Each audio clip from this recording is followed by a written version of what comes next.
วันเดือนหนึ่งผ่านมานานแล้วปีจนฮอดสงกรานต์ปีนี้บ่เห็น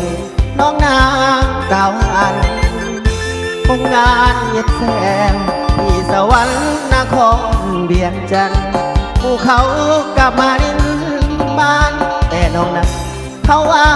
บ่เห็นกระแสข่าวหนึ่งมีนางข้ามขอมีหมูสาวส่วนเนื้อทองรอข้ามขอสู่เมืองไทยแดนต้องการงานทิ้งข้ามฝั่งนั้นต่างแดนอายห่วงเจ้าลายเด้แฟนกรุงเทพไทยแลนด์งานก็วางมือน้องได้งานซื้องานบ่อยงานกว่างานบ้านนอนในห้องงานดื้องานสับเปลี่ยนสายให้อ้อยสวนโคนมีหน้ามนได้งานขายซื้อบัดผ่านทำงานนี่เดือนนี่แหละคืออายเป็นห่วงตัวแค่งานต่างหลังขับปรับเข้าไม่บ่มีภาษาตีปาเตยปากันภัยบ่มีข่าวห่วงคือหลอกคือล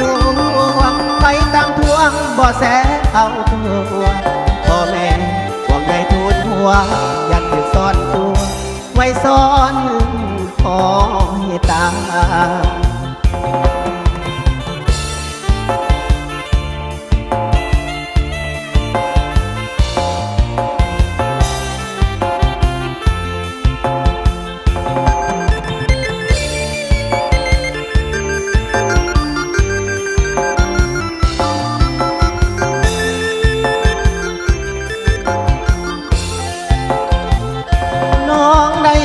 ซื้อ